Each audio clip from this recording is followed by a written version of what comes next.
அன்பு உறவுகளுக்கு வணக்கம் மக்கள். இந்த பதிவில் என்ன பார்க்க போகிறோம் அப்படின்னு பார்த்தீங்கன்னா, கொங்கு வேளாளர் கவுண்டர் முதல் மனம் பெண் வரனை தான் பார்க்க போகிறோம். இவங்களும் பார்த்தீங்க அப்படின்னா எங்கே இருக்காங்கன்னா, நம்பி ஈரோடு மாவட்டத்தில் தான் இருக்கிறாங்க.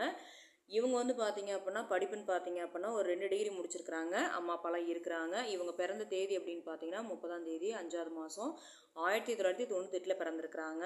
இவங்க கூட பிறந்தது அப்படின்னு பார்த்தீங்கன்னா 2 பெண் பிள்ளைகள் தான் இவங்க கூட பிறந்ததும். சொந்த வீடு இருக்குதுங்க. அதே மாதிரி இவங்களுக்கு வந்து பார்த்தீங்கன்னா இடமெல்லாம் எதுவுமே கிடையாது. சொந்த வீடு மட்டும்தான் இருக்குது. இவங்க ராசி அப்படின்னு பார்த்தீங்கன்னா கடகராசி. நட்சத்திரம் அப்படின்னு பார்த்தீங்கன்னா பூசம். லக்னன்னு பார்த்தீங்க அப்படின்னா கன்னி லக்னங்க. இவங்க வந்து பார்த்தீங்கன்னா ஆண் வாரிசு இல்லாதனால வரக்கூடிய வரன் வந்து அடிப்படை வசதி எல்லாமே இருக்கணும், ஃபேமிலி நல்லா இருக்கணும். இவங்க பார்த்தீங்கன்னா இவங்களும் அப்படி தான், ரொம்ப லாங்கெலாம் வேண்டாம், சுற்று வட்டாரம் நாங்கள் ஈரோடு அப்படிங்கிறனால எங்களுக்கு வந்து ஏன்னா 2 பெண் பிள்ளைகள் தானே, ஆண் வாரிசு இல்லை அப்படிங்கிறனால நாங்கள் வந்து ரொம்ப லாங்லாம் கொடுக்கலிங்க, கொஞ்சம் பக்கமாக இருந்தால் பரவாயில்ல அப்படிங்கிற மாதிரி தான் எதிர்பார்க்குறாங்க.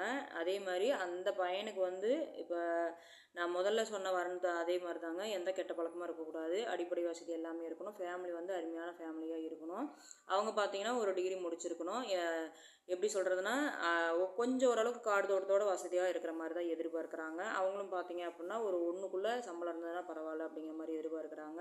நம்ம சேனலை ஃபாலோ பண்ணுற அன்பு உள்ளவங்களுக்கு யாருக்காவது இந்த ராசி நட்சத்திரத்தில் பெண் வரன் தேவைப்படுது, அதாவது கொங்கு கவுண்டரில் வந்து தேவைப்படுது அப்படின்னா தாராளமாக நம்ம சேனலில் வர நம்பருக்கு கான்டாக்ட் பண்ணி மேலும் வரவங்க தெரிஞ்சுக்கலாம். இந்த வாய்ப்பு கொடுத்த அன்பு உள்ளவங்களுக்கு நன்றி, வணக்கம்.